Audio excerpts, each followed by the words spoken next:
சில சோல்ஜர்ஸ்க்கு சீக்ரெட்டான டாஸ்க் கொடுத்திருக்காங்க. அதனால ஃபீமேல் சோல்ஜர்ஸ் எல்லாருமே ஏர் ஹோஸ்டஸ் மாதிரி ட்ரெஸ் பண்ணிருப்பாங்க. என்னதான் ஏர் ஹோஸ்டஸ் மாதிரி இவங்க ட்ரெஸ் பண்ணிட்டு நின்னாலும் இப்ப இவங்க நிக்கிறது இவங்களோட பொசிஷன் வச்சு இவங்க ஒரு ஆர்மியை சேர்ந்தவங்க அப்படின்ட்டு ஈஸியா கண்டுபிடிச்சிட முடியுது. அதனால சீஃப் சோல்ஜர் ஒரு உண்மையான ஏர் ஹோஸ்டஸ கூட்டிட்டு வந்திருப்பாரு. இருக்கிறது 2 நாள் தான். இந்த 2 நாள்ல எப்படியாச்சும் ட்ரைனிங் கொடுத்து இவங்க எல்லாரும் ஒரு ப்ராப்பரா ப்ரொஃபஷனலான ஏர் ஹோஸ்டஸ் மாதிரி நீங்க தான் மாத்தணும் அப்படின்னு சொல்லிட்டு போயிருப்பாரு. இப்போ இந்த ஃபீமேல் சோல்ஜர்ஸ் எல்லாருக்குமே எப்படி ஏர் ஹோஸ்டஸ் மாதிரி நிக்கணும்னே தெரியல. சராசரி பொண்ணு மாதிரி தான் நினைட்டு இருப்பாங்க. அதனால உண்மையான ஏர் ஹோஸ்டஸ் உங்களை பார்த்தா நீங்க ஃபீமேல் சோல்ஜர் தான் அப்படின்ட்டு எல்லாராலுமே ஈஸியா கண்டுபிடிச்சிட முடியும். சோ ஃபர்ஸ்ட் முக்கியமான விஷயம் நீங்க எப்படி நிக்கிறீங்க, உங்களோட பொசிஷன் என்ன அப்படின்னு சொல்லுவாங்க. அதுக்கு சில ட்ரிக்ஸ் எல்லாம் கொடுத்துட்டு இந்த மாதிரி தான் ஃபாலோ பண்ணணும் அப்படின்னு சொல்லிருப்பாங்க. அது மட்டும் இல்லாம தலைமையில ஒரு புக்கே வச்சிருப்பாங்க. அந்த புக்கும் கீழே விழக்கூடாது. அது மட்டும் இல்லாம அவங்களோட 2 காலுக்கு நடுவுல ஒரு பேப்பர் வச்சிருப்பாங்க. பேப்பரும் கீழே விழக்கூடாது, புக்கும் கீழே விழக்கூடாது, பேலன்ஸ் பண்ணி நிக்கணும் அப்படின்னு சொல்லிருப்பாங்க. சாதாரணமா நிக்கிறதே ரொம்ப கஷ்டம் தான். இதுல ஒரு அடிக்கு ஒரு ஹீல்ஸ் வேற போட்டு நிக்கணும். சரி, அதையும் ரொம்ப கஷ்டப்பட்டு இந்த ஃபீமேல் சோல்ஜர்ஸ் எல்லாருமே ஃபாலோ பண்ணிட்டு தான் இருப்பாங்க. அடுத்ததான் இப்ப சாப்ஸ்டிக் எடுத்து வாயில வச்சிருவாங்க. இது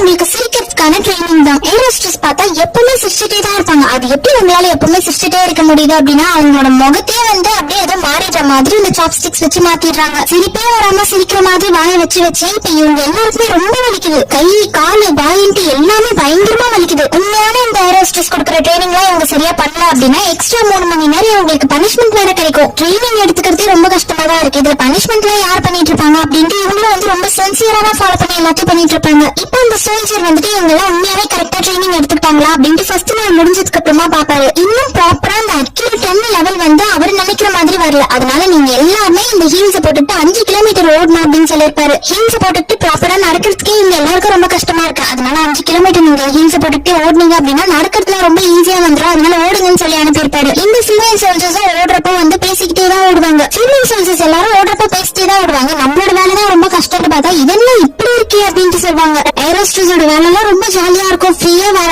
கண்ட்ரிஸ்க்கு தான் போயிட்டு வந்துருவாங்க அப்படின்னு நினைச்சிட்டு இருந்தோம். ஆனா அவங்களோட வேலையில இவ்வளவு கஷ்டம் இருக்கு அப்படின்றது அவங்க பார்த்ததுக்கு அப்புறமா தான் தெரிய வருது.